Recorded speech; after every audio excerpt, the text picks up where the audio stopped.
थे। इतने काम अपने हाथ से करो। खेती पाती बीनती अरु घोड़े को तंग, अपने हाथ समारिए लाख लोग होए संग। कहते पुरानी कहावत है। खेती संदेशन खेती मत करो। खेत पर स्वयं जाओ, भले ही आपने काम करने वाले लोग रख रखे हैं, पर बुआई के समय कटाई के समय आप खेत पर खड़े हो जा करके। अपने आप खड़े नहीं होगे तो सब गड़बड़ हो जाए, कुछ का कुछ हो जाएगा। हमने भी अनुभव किया है इसका। नाम नहीं लेंगे, चलो नाम ले ही लेते, क्या है, क्या हानि है। हमारे खाकचौक आश्रम का एक आश्रम रुदायन गांव है, सासनी के पास, ब्रज में ही आता है। तो वहाँ ठाकुर जी की 28 बीघा जमीन है, गोपाल जी की। वहाँ के बीघा कच्चे हैं, इसलिए छोटे बीघा हैं वहाँ के। तो पहले ऐसा होता था, अब भी ऐसे ही होता है कि बीघा के हिसाब से राशि ले लेते और ठेका पर साल भर 2 साल के लिए दे दिया, और जो राशि आई वो गोपाल जी की सेवा में लग गई। ऐसा होता था। एक महानुभाव बोले, मंदिर के पुजारी बोले, महाराज इसमें तो बहुत हानि है, बहुत कम पैसा देते हैं लोग, आप कहें तो हम पूरी मेहनत कर लेंगे और मंदिर का खेत मंदिर ही करेगा, किसी को देंगे नहीं, बहुत फायदा हो जाएगा। मैंने कहा बहुत अच्छी बात है, कुछ फायदा हो जाएगा तो मंदिर में कुछ जीर्णोद्धार का कार्य हो जाएगा। तो जैसे वो मुंगेरी लाल के सपने होते हैं, वैसे हमको दिखा दिए सपने, तो हम भी खूब प्रसन्न हो गए। पूज्य महाराज जी, हमारे पहाड़ी बाबा महाराज बोले, गुरुदेव बोले, देखो तुम वहाँ जाके रहोगे तो है नहीं, देखोगे है नहीं, तो बड़ी कठिनाई होगी। ऐसे कहीं संदेशन खुद खेती नहीं होती है। हमने कहा नहीं महाराज जी, वो तो कह रहे। बोले ठीक है, अनुभव कर लो एक बार।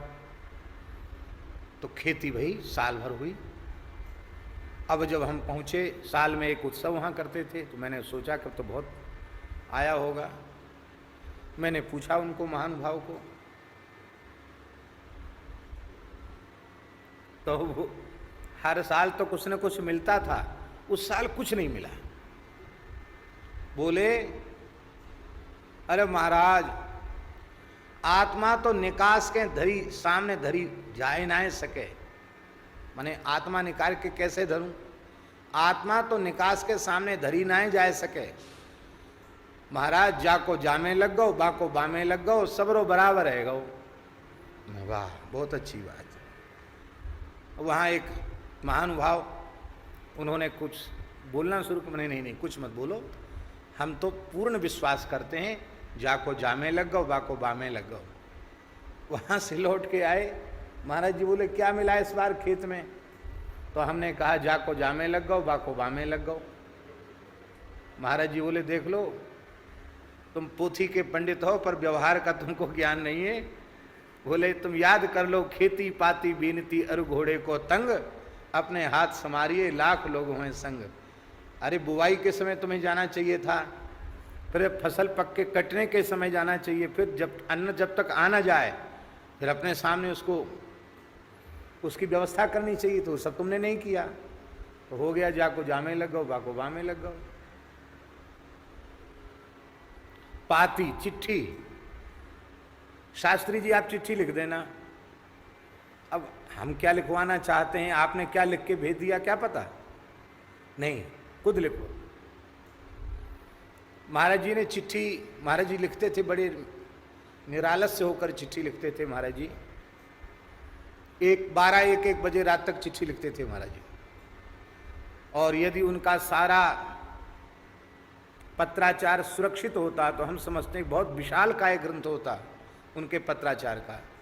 ये तो कुछ पत्र उनके लोगों के यहाँ सुरक्षित थे, उसी से परमार्थ के पत्र पुष्प संकलित करके पुस्तक बनाई।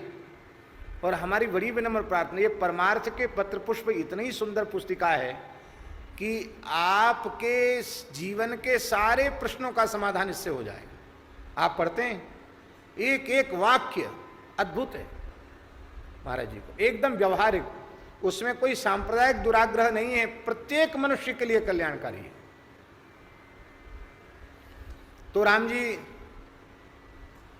महाराज जी ने हमको पोस्ट कार्ड लिख करके, राजस्थान में थे महाराज जी, कथा चल रही थी, जयपुर की बात है, हमको कहा कि वो लाल डिब्बा होता ना पोस्ट ऑफिस वाला, उसमें डाल के आओ। तो जिन पंडित जी के नाम से महाराज जी ने पत्र लिखा था, विद्यार्थी ही थे, हमारे साथ सहपाठी ही थे। तो हर व्यक्ति की एक अवस्था होती है, तो हमारी भी विद्यार्थी अवस्था ही थी, और अवस्था के अनुसार थोड़ी मोड़ी चंचलता भी सब में होती है। तो मेरे मन में कुछ बात सूझी, और पंडित जी का जो नाम लिखा था, अमुक जी महाराज, श्री रामानंद पुस्तकालय, सुदामा कुटी, वृंदावन। तो हमने उनके नाम के नीचे कोष्ठक में महाराज जी की लेख के जैसी मिलती जुलती नकल होती ना, तो महाराज जी के हस्ताक्षर की नकल करते हुए हमने कोष्ठक में लिखा श्री भोंदू पंडित जी। क्या लिख दिया? श्री भोंदू पंडित जी लिख दिया हमने उनको। अब ये उपद्रव ही था, शरारत ही थी, ठीक काम नहीं था, ऐसा नहीं लिखना चाहिए था। अब वो पोस्ट कार्ड जैसे यहाँ आया, जब तक महाराज जी यात्रा करके लौट गए तब तक तो नाम ही प्रसिद्ध हो गया उनका, भोंदू पंडित जी। अब बच्चों में ऐसी चीज जल्दी प्रसिद्ध हो जाती, आओ आओ भोंदू पंडित जी, आओ भोंदू पंडित जी, सब नाम पड़ गया उनका। आते ही उन्होंने महाराज जी के सामने बड़े दुखी होकर के कहा कि महाराज जी, आपने हमको ये नाम क्यों लिख दिया? अब सब लोग हमको चिढ़ाते हैं यही नाम। और ऐसी चतुराई की थी हमने कि इस प्रयास किया था महाराज जी के हाथों के जैसी राइटिंग है ना, उसी ढंग से लिखा, उसी ढंग से मैंने लिखा, श्री भोंदू पंडित जी। महाराज जी ने देखा, पहचान गए वो, क्या हमने तो लिखा नहीं।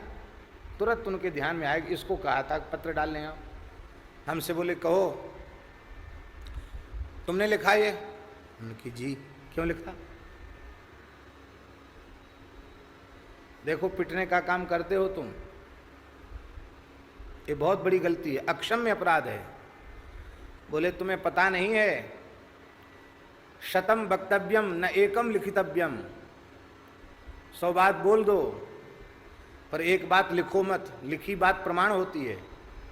शतम वक्तव्यम एकम न लिखितव्यम, 100 बात बोल दो, कोई बात नहीं, बोल दिया, गई बात, हवा में उड़ गई, पर लिखी तो प्रमाणित हो जाती है। तुमने लिखा ही बहुत गलती किया। हमने कहा महाराज जी गलती तो होगी, अब कभी ऐसी गलती नहीं करेंगे। बोले अब तुमको पत्र कभी डालने की सेवा नहीं दी जाएगी। पहले हम ही डालते थे महाराज जी के पत्र, बोले अब तुमको पत्र डालने की सेवा नहीं दी जाएगी। हम रोने लगे, महाराज जी सेवा से तो वंचित मत करो, एक बार गलती हो गई, आप क्षमा कीजिए और प्रायश्चित बताइए, हम प्रायश्चित करने के लिए तैयार। उस समय वो पंडित जी हमसे पढ़ रहे थे, आयु में हमसे कुछ बड़े थे, 1-2 साल, पर हमसे कुछ व्याकरण पढ़ रहे थे। महाराज जी ने कहा इनको साष्टांग प्रणाम करो, चरण पकड़ के इनसे कहो ये क्षमा कर देंगे तो तुम क्षमा हो। मैंने उनको साष्टांग प्रणाम किया, चरण पकड़े, बोले पंडित जी आप क्षमा करो। फिर वो मन गए बेचारे, कोई बात नहीं, ब्राह्मण तो ब्राह्मण ही होते हैं, मन गए, प्रसन्न हो गए। तो पाती चिट्ठी स्वयं लिखो, कथनचित किसी से लिखवाई भी हो तो स्वयं पढ़ करके तब उसको डालो। बीनती माने ये प्रार्थना, स्तुति, प्रार्थना, मंत्र जप, स्तोत्र पाठ, ये दूसरे से मत करवाओ। करता भी कोई दूसरा हो तो भी स्वयं अवश्य करो, क्योंकि ये बीनती है। प्रार्थना दूसरे के द्वारा नहीं, स्वयं ही करनी चाहिए। और अरु घोड़े को तंग माने होता है जीन, घोड़े की जीन स्वयं कसो।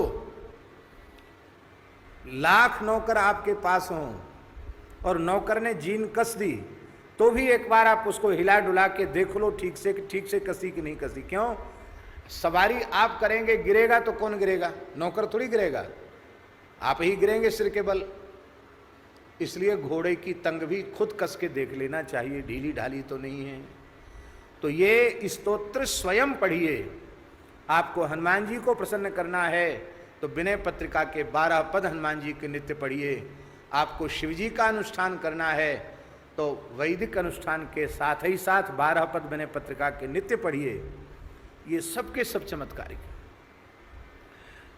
भगवती की उपासना आप नवरात्रि में करते हैं, अवश्य करिए, किंतु गोस्वामी तुलसीदास जी ने विनय पत्रिका में जिन पदों में भगवती का स्मरण किया है उन पदों में भगवती को अवश्य पुकारिए, आपको निश्चित लाभ होगा। अब ये हनुमान जी की स्तुति भी इतनी विलक्षण है, इतनी विलक्षण है। धन्य है गोस्वामी तुलसीदास जी का पांडित्य, उनका वैदुष्य। हम आपको क्या कहें, इन 12 पदों की चर्चा कोई अच्छा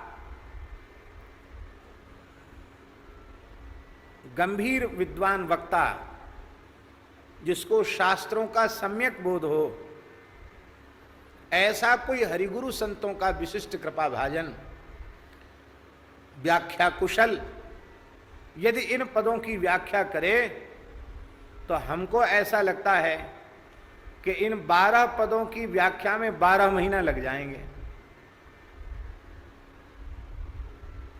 इतना जहां कहीं स्तोत्रों में, संहिताओं में, पुराणों में, जहां कहीं हनुमान जी की कोई विशेषता थी, कोई बात थी, उस सबको गोस्वामी जी ने 12 पदों में, क्या उनकी सामर्थ्य है। हम तो बड़े घबरा रहे हैं कि चित्रकूट धाम की स्तुति में इतना समय लग गया, अब हनुमान जी ही कृपा करके हमको पार उतारें, पार लगावें। श्री रघुनाथ जी ही ऐसी सामर्थ्य दें, श्री सद्गुरु भगवान ऐसी सामर्थ्य दें, श्री तुलसीदास जी महाराज ऐसी सामर्थ्य दें कि हम कह करके अपनी वाणी को सफल कर सकें। पद संख्या 25।